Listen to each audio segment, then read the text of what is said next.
Hey, what's up, folks? Welcome to another edition of Football Theory. I am lifetime Longhorn Rod Babers. Pleased to be joined by the football coach. He is a former high school football coach at, make sure I get the list right, many places. You got Capel, Burnett, Brownwood, Belton, Rotan. Yeah, I got it right this time. Rotan, of course. He also was a college football player, played at Abilene Christian, coached there as well. He's got a lot of things on his resume. I can't name them all, but you can check out his latest work at shipleyranches.com. That's right, shipleyranches.com. You can even see the really cool apparel from shipleyranches.com. Yeah. Coach, I need one of them hats. Yeah, I got yours. Coach Bob Shipley. What's going on, Coach?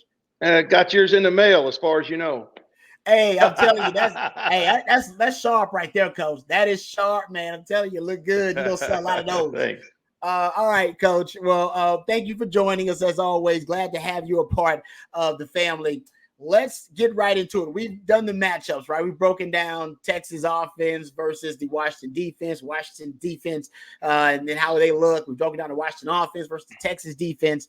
Let's just go into X factors here. And what we think might be X factors in this matchup between Texas and Washington. And there are a number of things that I think could end up showing up and being way more impactful than actually, we're analyzing or previewing.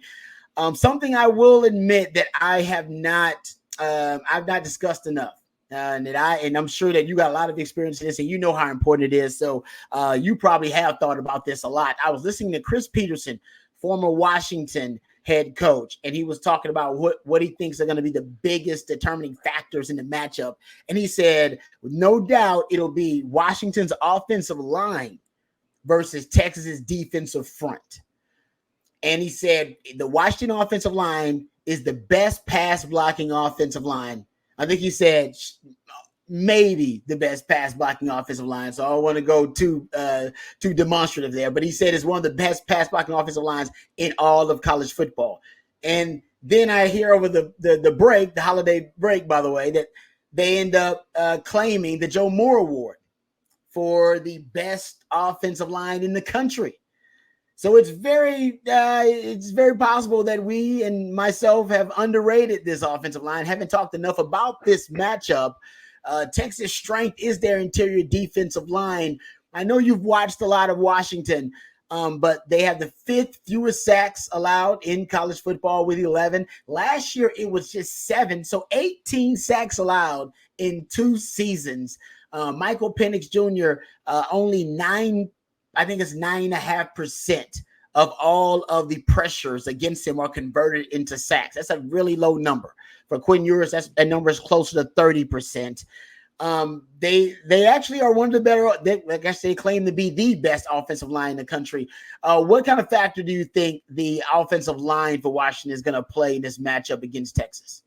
Well, I think we saved the best for last because that is the most certainly. Who knows how the game's going to play out, but it's certainly the most intriguing matchup when you look at the fact that they have, won the Joe Moore Award, for the nation's top offensive line against a defense we had one defensive lineman that won the Big 12 Defensive Player of the Year and another defensive lineman that won the Defensive Lineman of the Year award in the Big 12.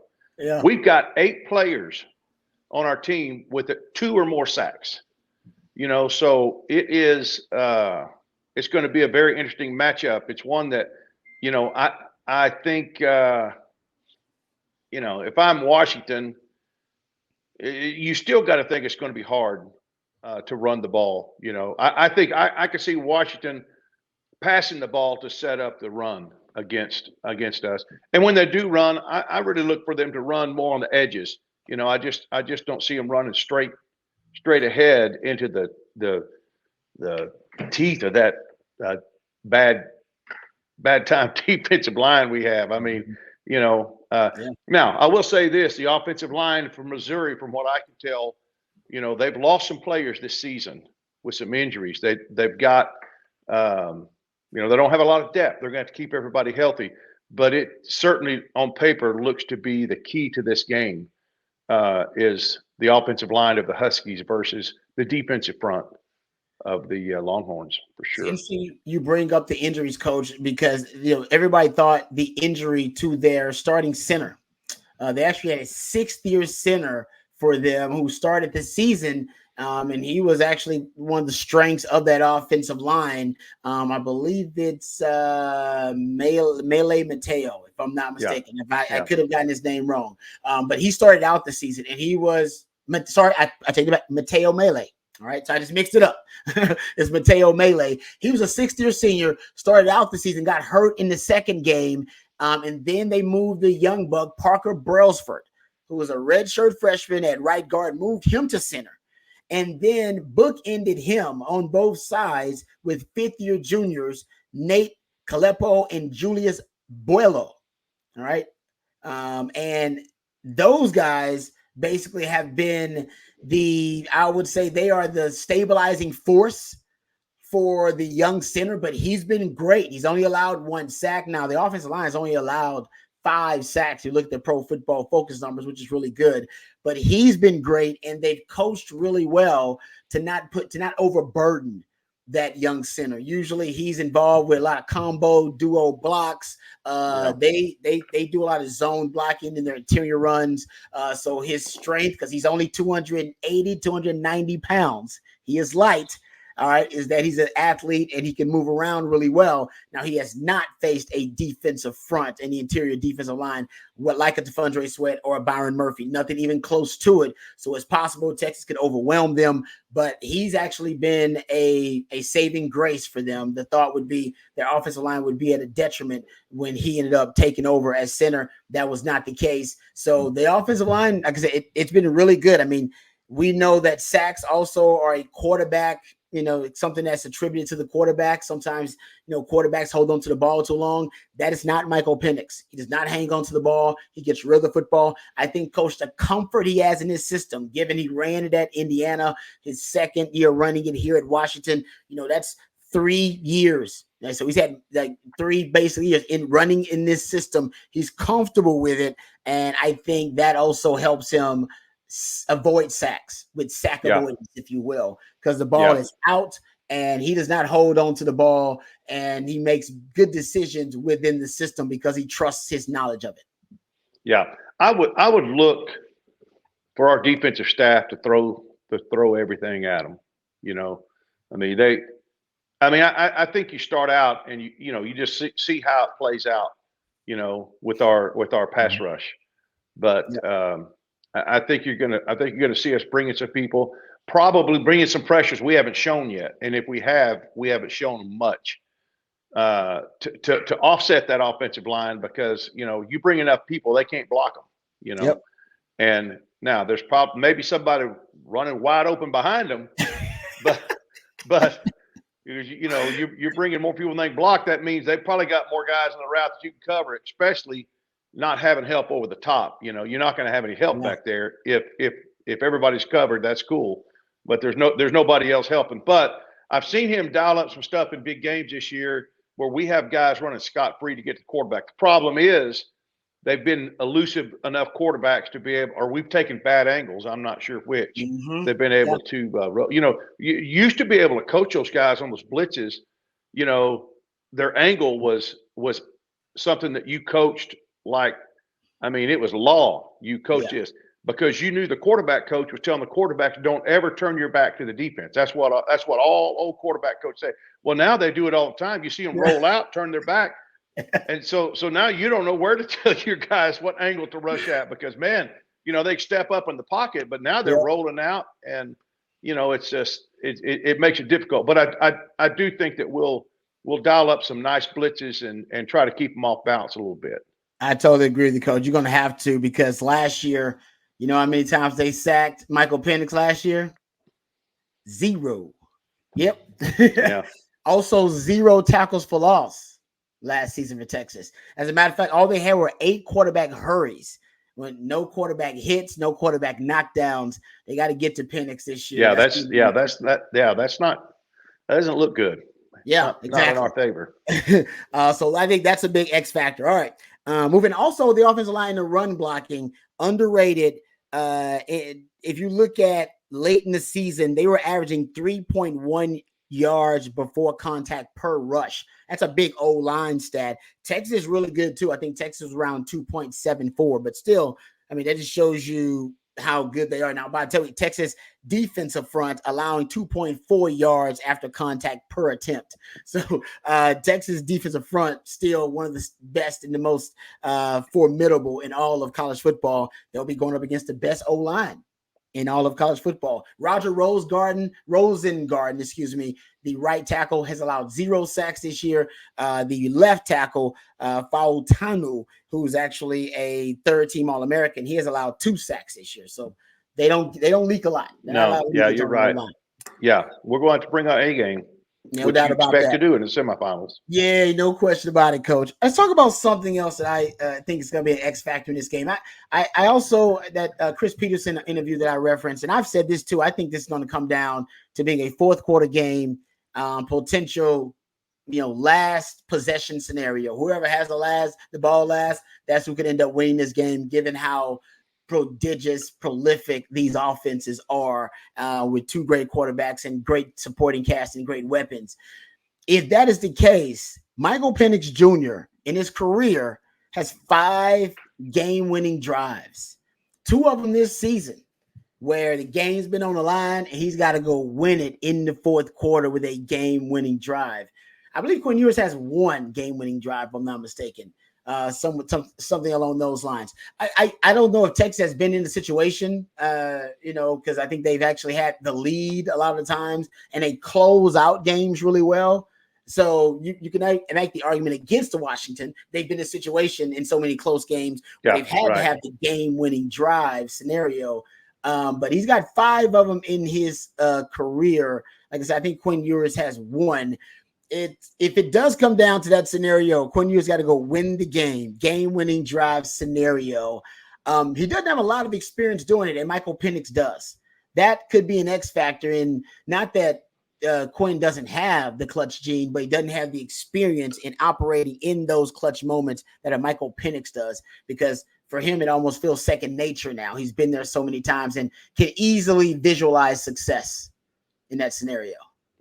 Yeah, that's true. And that's a good point. I do think that it says more about the situation that the Washington football team has put themselves into rather than a lack of game-winning ice in his veins, Quinn Ewers heroics. He hasn't had that opportunity yet. I've seen nothing in what Quinn Ewers does to prove that he can't do that, to show that he's not cool and calm and a winner. I mean, I've seen a lot of things to show me that he is a winner. Mm-hmm. I know his high school coach very well, and Riley Dodge, and he certainly thinks he's, capable of doing that. He just hadn't had the opportunity. That's where I would. That's where I would put my assessment of that. Yeah.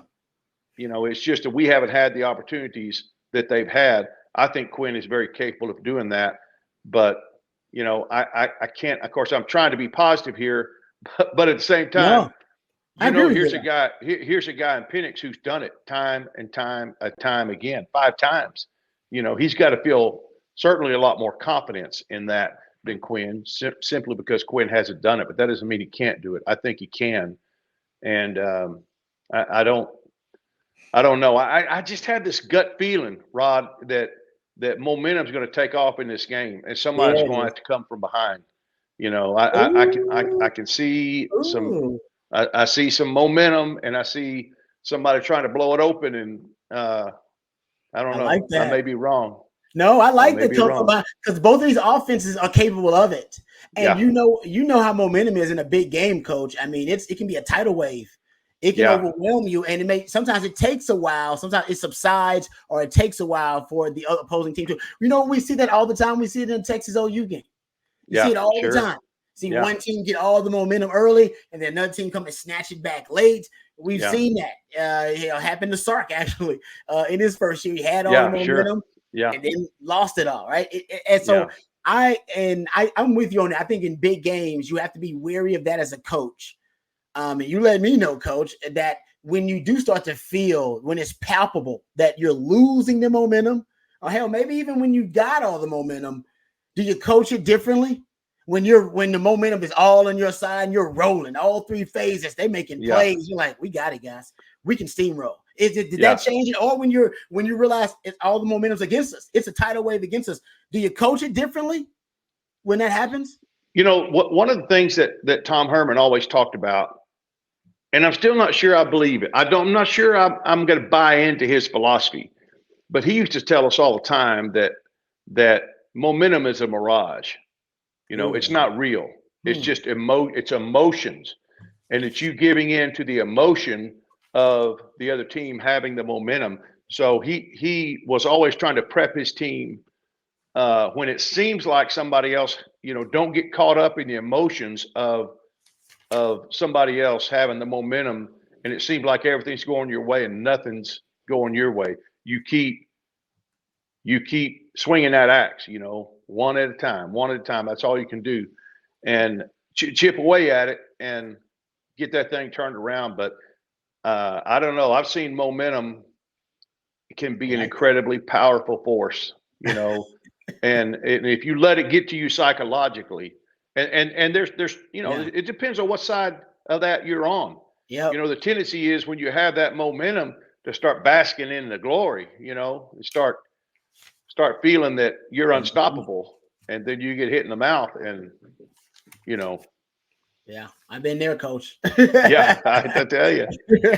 Yeah. So no, that's a great. I love that momentum is a mirage because you talk about it is real, but it's not if you don't allow it to affect you emotionally. That's right. Yeah. And that's what Coach Herman was getting to. And I forget to mention, I apologize, that one of the many accomplishments for Coach Shipley, he's been on the staff at the University of Texas for multiple coaches at the University of Texas for 5+ seasons. So, Coach, there's a lot of stuff on the resume. I apologize if I forget. No, it's all good. It's all good. There's some of it I probably would rather not talk about. Some of those weren't great years, but some of them were fun. Hey, Coach. That's all right. You still put that on the resume, Coach. It's still, trust me, it's impressive. All right, it's impressive. Okay, let's get to this because I think this is also could be an X factor. Penix is experiencing this system. I don't know if we talk about it enough. He had Kalen DeBoer as offensive coordinator at Indiana.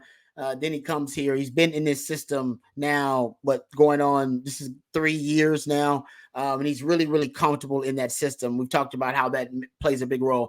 The last quarterback Texas played who was more comfortable in their system or as comfortable in their system than a quarterback than Michael Penix was Dylan Gabriel.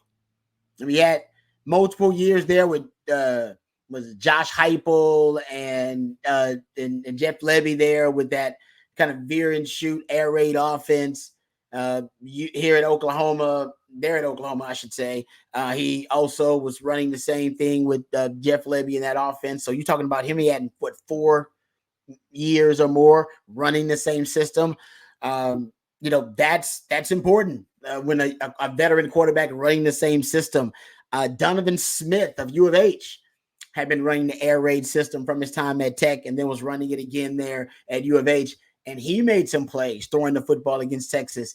The other quarterback I think that had a lot of experience in the same system going up against Texas probably was Will Howard, running that Colin Klein system, had been there for a while. When they were forced to throw the football, they made some plays up against Texas. It's something about a quarterback comfortable in a system for a certain amount. Look at Quinn now. Second year. Yeah. He looks in just his second year in the same system. Can you imagine his third year running that same system? How comfortable and confident he's going to be? That worries me a little. Now, I love it for Quinn, but also worries me for Penix. Coach, talk about how big of a difference that is. Like how much of an impact it is to have a quarterback comfortable running the same system and his knowledge of it. Well, that was some of the talk preseason that Texas didn't have, these 2 and 3 year stud quarterbacks that they were going to go against like they have in the past. Thinking about, I'm not going to get into all of them we played in the past, but we hadn't really played, Dylan Gabriel wound up being a great quarterback this season. We hadn't played any dogs at quarterback. We hadn't played any guys like Michael Penix. And that's another something that really makes this game intriguing because You know, we played against some great quarterbacks in the past, multiple in 1 year. But you know, arguably the best one we played against, we lost. You know, so where's that? You know, how does that fit in there? You know, I don't know, but you know, you start looking at advantages. You know, you chalk that one up. You know, Washington, they've seen some pretty good quarterbacks this year too.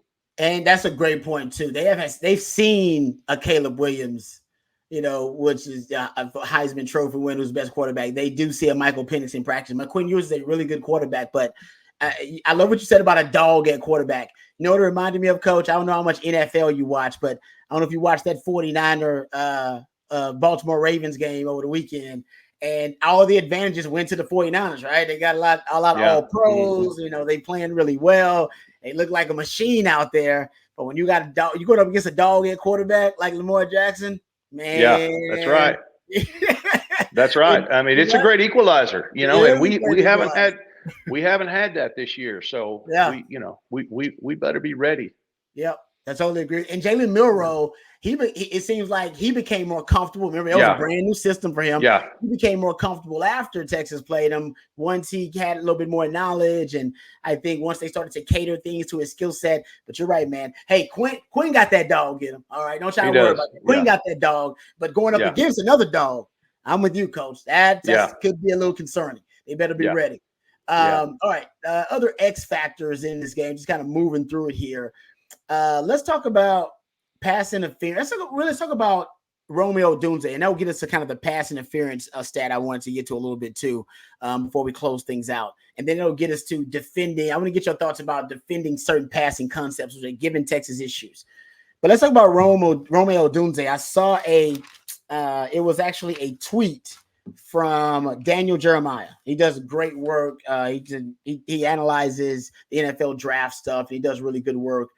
And he pointed out he does a huge draft evaluation for like, I don't know, over 100 something draft prospects when they come out. So he does his research. And this is what he said in a tweet yesterday. Working my way through the wide receivers in this draft class, and it's loaded, all caps, loaded. Personal favorite, Washington's Romeo Odunze. Big, physical, easy mover, crisp route runner, big strike zone, tracks naturally, attacks ball, tackle breaker, ... I could go on. In all caps, stud. That's what he said. I got my Romeo Odunze stats here. He has 62 receptions of at least 10 yards from scrimmage. So our plays, because sometimes they'll hand it off to them. So receptions are plays from scrimmage this year. By the way, to put that in perspective, I think Xavier Worthy's got 41, which ain't bad, but he's explosive. He's got 7 red zone touchdowns this year, same as A.D. Mitchell. There you go. A.D. Mitchell's got 7. That's a pretty good number for him. He's 6'3", 215, so 17 contested catches. That's tied for the most in all of college football. He catches more than 70% of his contested targets, meaning when they just throw it up and it's a 50-50 ball, with him, it becomes a 70-30 ball. Literally, right? The numbers tell you that. He's second in 20-plus yard plays from scrimmage with 29. He's tied for 5th in 30-plus yard plays from scrimmage with 12. His teammate, Jalen Polk, is also got 11 of those, so he's pretty explosive too. And second in the FBS in receiving yards. He's a grown man. When they asked Jahdae Barron about him, Jahdae Barron's quote was, he's a great receiver. He has great ball skills. He goes up to get it at the highest point. Good, firm body. He kind of reminds me of A.D. Mitchell with the ball skills he has and just always able to locate the ball wherever the quarterback puts it. All right, Coach, you went up against some dudes, man. And all your time, I'm sure you saw a couple of dudes. What do you do when you go up against a dude? What's the game you play? Well, he's the best receiver that we've seen this year. I mean, 81 receptions, over 1,400 yards. And remember, he like cracked a rib, I think, and had a collapsed lung early in the season. I think maybe October. 13 touchdowns. He's a guy. I think he's really good. But the good thing about it is, you're talking about A.D. Mitchell. Our DBs go up against guys like him. This is true. You know, they go up against guys. They've seen guys like him. He's he's I've watched a lot of film on him in the red zone, and he's good. I mean, he even though he's a taller receiver than average, he's got some good stuff on the goal line in the red zone, and he gets your hips turned, and it's over. And all he's got to do is just have you behind him a little bit, because you'll be chasing him. He's got. Sir. I think he has good explosion. He's got good acceleration for a guy his size, and a lot of times acceleration will also show up in vertical leap to it, vertical acceleration, and that's where he shines, man. So he is going to be a huge potential problem for us. I don't know how else to put it. He could be a thorn in our side, because he is the best. And like you said, it's not like he's the only one that they have. No. And I don't know that you'd see the production that we had out of Xavier without Mitchell. If you've got to have other guys taking away some of the load for you, but he's going to be a force to be reckoned with. And like I said, I think you got the best quarterback we've seen this year, and then you got the best receiver and the best offensive line. I mean, it's going to be an amazing game. And that after he actually Romeo Odunze, after he had the broken rib and the collapsed lung, he couldn't fly on the plane. They had to put him on a bus because I believe it was Arizona. I think it was Arizona, and he had to get on a Arizona bus State. back to Washington. And I believe the next week he had a bye week, if I'm not mistaken. And if that was before maybe the Oregon game, and he had over 100 yards receiving in that game, and I want to say the game-winning touchdown in that game. Have you ever broke a rib? I have not, Coach. I have not. Whoa, man! You can't even breathe. I mean, collapsed lung. I mean, that's come on. And I tell you what, though, it's hard when you're looking at opponents like that, and then you start reading about this guy. And you see, oh man, but he's the best dude off the field you'd ever run into. I mean, he is. And so you're like, man, I love pulling for great dudes, but not this week, my friend. Exactly. All the reports are, Coach, he might be the first receiver drafted off the board. So when's the last time Texas played a receiver that was the first receiver drafted off the board? I want to say I'm sure it's happened, but it's probably been a while. So he's one of them, and I'm sure they're going to have a great game plan for him. But you can't get Jefferson, maybe LSU. Oh, you're right. No, you got to be right about that. They had Jamar Chase. They had Justin Jefferson on that team. Yeah, Coach, you're right. Good memory, Coach. Good stuff. But I'll also throw this out there. You can't get can't get overly kind of worried and exactly. You can't have your game plan be too Romeo Odunze centric, because they got two other guys, Jalen Polk, who's also I think an NFL caliber receiver, and Jalen McMillan, who's also an NFL caliber receiver.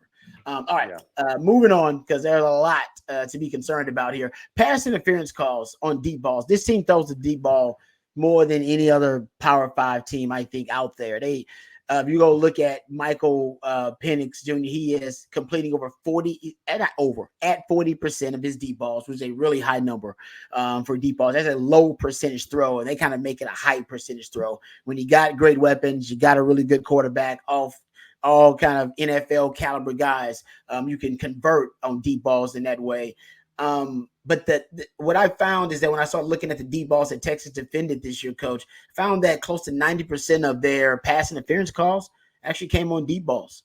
Yeah. A lot of pass interference calls on deep balls. And by the way, not all of them were what I thought should have warranted a flag. Some of them did. Yeah. Actually, some of them did justify a flag. But I thought it was interesting that that's where, and I would love to see I don't have the average. I'm trying to go find the average of pass interference calls on deep balls. I don't know what that is. I'm sure this is way above the average for Texas. Texas doesn't have a lot of PI flags all season long, but I did find out that teams tested them deep, and at times they were out of position, and that's why the flag get called. And there were some flags, as we saw in the Oklahoma State game, the Big 12 title game, that probably should have been a PI. There wasn't a PI. Yeah, right. This is going to come up. In this game, going up against a team that throws the football deep more than any team you've played this year, with the caliber receivers they have. with the amount of contested catches and jump balls that Michael Penix potentially could throw to receivers, the pass interference thing is going to come up, whether it's called or not called. In your experience, is there a way for DBs to guard against it? I mean, I played the DB position, and it seems like now guys are getting called for more contact downfield than when I played. And maybe that's a technique thing. Maybe that's a sign of the times. I think it's going to come up in this game too, again, for the Texas DBs. Yeah. Well, I feel like I'm, hitting here talking to you, kind of like, telling Elvis Presley how to, handle his voice, when he's singing. So I'm not the one to be telling you how to stop a guy like that. Okay. I don't know that I'm even going to touch that. No, but I do think it seems like to me, I'm not the stat man like you are, but it seemed like to me that was earlier in the season. It doesn't seem like we've had as many later. It seems like we're doing a better job of getting our head turned back around. That's where we were getting them. We weren't even trying to turn around. It seems like, and you and I talked about this a little bit too one time. It's not always a bad thing. I mean, it depending on what the game situation is, obviously, and if you're gonna give up a touchdown and you beat. But I think we've come a long way in that. I don't know how you defend. I think I think the safest way is to have help over the top. But whether we can afford to do that and still stop the running game, I don't know. The more people, you put back there, the more open lanes you're going to have, to break off some runs. But certainly passing situations, I would love some help over the top with him, especially with our safeties coming in. They have a lot better angle to make a play on a ball without getting pass interference, as opposed to somebody who's trailing him. Yeah, that's just my opinion. And they did that last year, Coach. They defended the deep ball really well. Washington only completed one deep ball, and it was on the first play of the game. Right, that's right. And I believe a lot of the game, Texas played with two deep safeties to have someone over the top. And I don't think there were any pass interference calls. I got to go back and look at it, but I don't think there were any. I don't remember. I've watched it a few times. I don't think so. And Texas, but Texas were susceptible to the run game, and that's the key. I think this year one of the big keys is going to be, can they stop the run with an empty box? I'm sorry, empty box, with a lighter box, not empty box, right? A lighter box. If they can stop the run with a lighter box, I think they win the game. And I think they actually win it, and it's not as close as I previously thought it would be. If they can't stop the run with a light box, and like you said, they're running to the edges, or maybe unconventional running game, ends around, quarterback draws, things of that nature, then we could see a different outcome. But I think that might be one of the keys, because last year they could not stop the run with a light box, and they were gashed in the run game. Yeah, well, I think you hit the nail on the head right there. That's the key. If you can't stop the run with a light box, then it could be a long day for us, a long night for us. Yeah. But if you can, and I know we're better. I know we're better with our front seven than we were last year.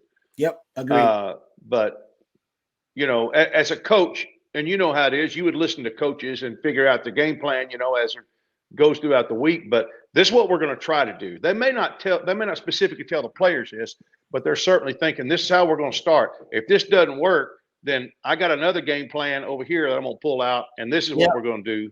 Exactly.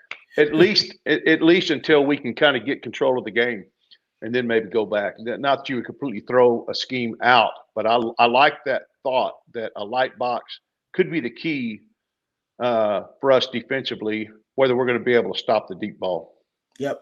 All right. Last thing before we go, Coach, and this is something I noticed. I went and looked at all the third and fourth down conversions for Washington last season in an Alamo Bowl. They converted over 50% of their third and fourth down conversions, actually close to 55% of their third and fourth down conversions. And a lot of them were when they were defending targets to bunch formation, which are closely clustered groups of receivers, tight twins, stacked twins. I noticed that they were actually 80 +% conversion rate, targeting bunch on 3rd and 4th down, on inside breaking routes. Washington last season over 50% conversion rate on inside breaking routes last season on 3rd and 4th down. And also empty formation was something that Texas struggled to defend on 3rd and 4th down, money downs, basically. So money downs determined a lot of what happened last season, and those particular concepts, which, by the way, Texas has struggled this season defending. I have Texas allowing over 70% conversion rate versus starting quarterbacks defending bunch formations this season on money downs.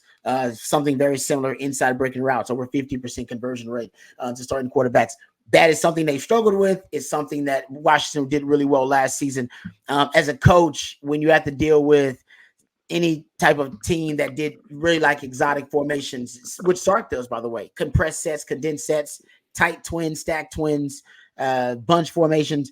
I mean, what do you do as a coach when teams are getting that exotic with you? That's one way that you could dictate the coverage is by getting into a bunch set. You're not going to see man. And by the way, as we were talking, you see so much motion nowadays. A lot of times the offensive coordinators using a motion to determine what the coverage is, to see if somebody's running with the guy across the formation or not. Doesn't mean that it's not going to be man, but it's a better chance that you're going to see a zone when nobody's running across. Well, when you see a tight bunch like that, they would love for you to run man because they can just, pick you. We call it on offense, we call it picking. On defense, on offense, we call it rubbing. On defense, you call it picking. The pick route. There you go. Pick. Exactly. Yeah, it's illegal, by the way. But a rub is legal, a pick is illegal. It's like going 56 miles an hour in a 55. It's illegal, but they ain't gonna call it.